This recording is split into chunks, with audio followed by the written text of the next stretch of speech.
Please subscribe Tito Manny Vlog.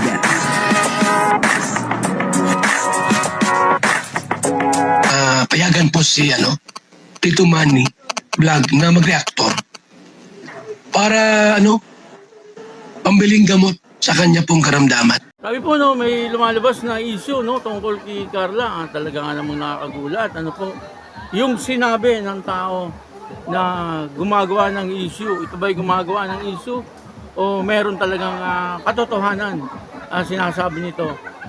At merong nagpatunay schoolmate ni Carla. Dito ay malalaman po natin kung ano po ang katotohanan doon po sa sinabi at nagsumbong kay Kuya Bal na sabi niya ay hindi daw po pumapasok itong si Carla at bagsak daw po may subject na bagsak daw po itong si Carla. Medyo nakakagulat po yung mga sinabing iyon nung nagsumbong kay Kuya Bal kaya siyempre may mga gumawa ng paraan upang sa ganon ay malaman talaga kung ano po yung katotohanan.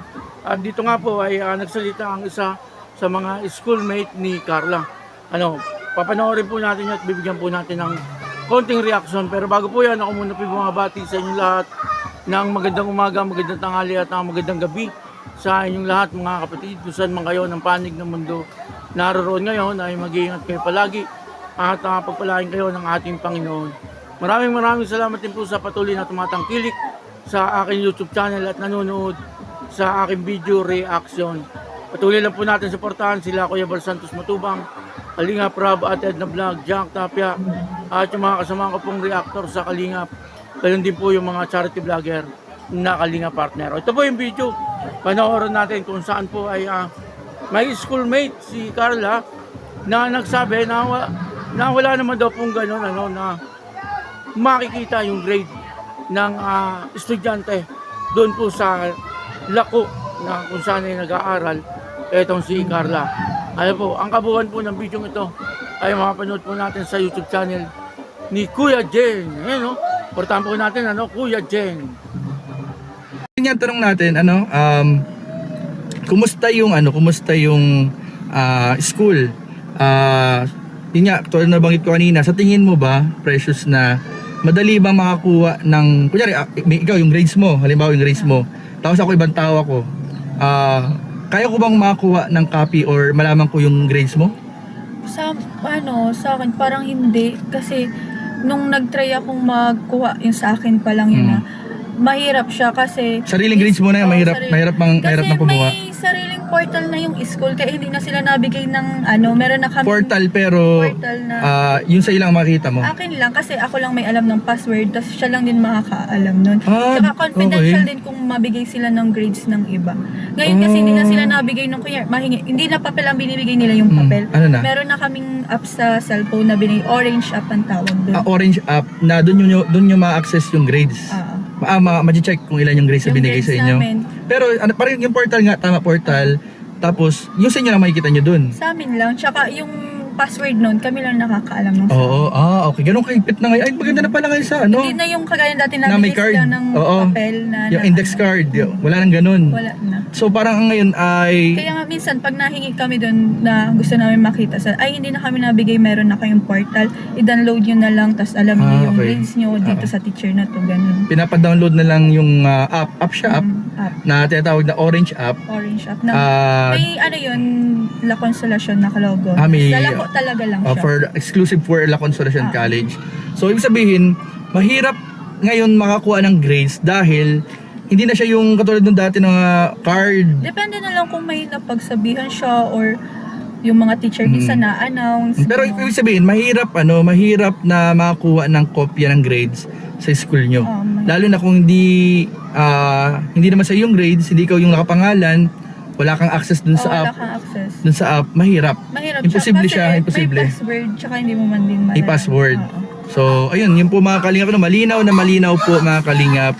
Galing po mismo sa isang schoolmate ni Carla na imposible na may makakuha, may makaalam ng grades ng mga estudyante sa eskwelahan po nila dahil ngayon po ay modern na. Hindi na po katulad dati na naka-index card or card po. Ngayon po ay may app na at sila po lang mismo ang pwedeng mag-access, maka-access. Yun po, no, maliwanag po yung sinabi ng schoolmate ni Carla, no, na imposible naman daw po yun na makuha yung grade ni Carla ng ibang estudyante. Ano po, kaya doon po sa naglabas ng issue, ay imposible. Ano po, ibig sabihin ay wala po yung katotohanan.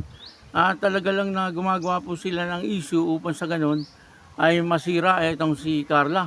Ano, palibasa, sa ngayon talagang sikat na sikat po ang Jomcar. Ano po, kitang-kita naman po natin. Nung nagpunta po sila ng Manila, ano, doon po ay talagang pinagkaguluhan po sila. Ano po, si Kalingap Jomar at saka si Carla. Ano po, at maaaring naiinggit lang po or nagsumbong ano, kay Kuya Bal. Ano, ibig sabihin, doon po sa sinabi ng ka-schoolmate ni Carla, ay mahirap daw po mangyari yon na malaman nila na si Carla ay bagsak.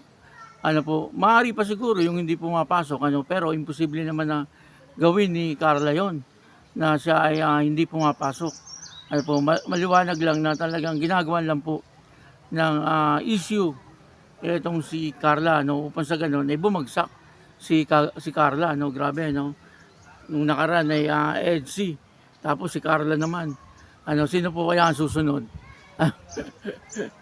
Baka si Krista naman, ano, kasi siyempre at talagang yung mga sikat na love team ay talagang tinitira po nila, no, ibig sabihin ay talagang pinag-iinitan nila, ano, yung mga sumisikat na love team, ano, grabe naman, ano, yung mga taong ito ay ayaw ba nila na yung isang estudyante or beneficiary ng Kalingap na dating makikita natin talagang medyo naghihirap sa buhay, ngayon ay unti-unting umaasenso ang buhay.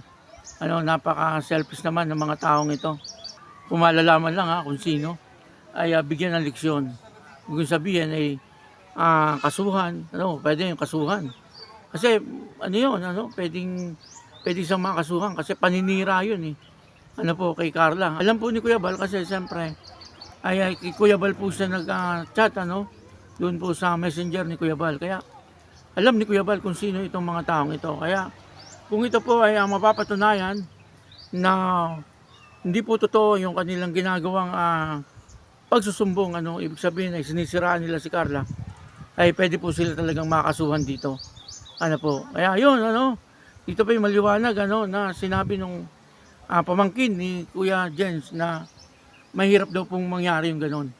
Ano po, pwede lang daw kung sakaling i-announce ng teacher, pero imposible na i-announce po ng teacher, ano, kasi hindi naman po basta mag-a-announce ng teacher na bagsak ang kanyang estudyante, dahil siyempre mapapahiya yung estudyante. Ano po, hindi po yung gagawin sigurado ng teacher. Pwede siguro kakausapin, ano, pero sila lang dalawa.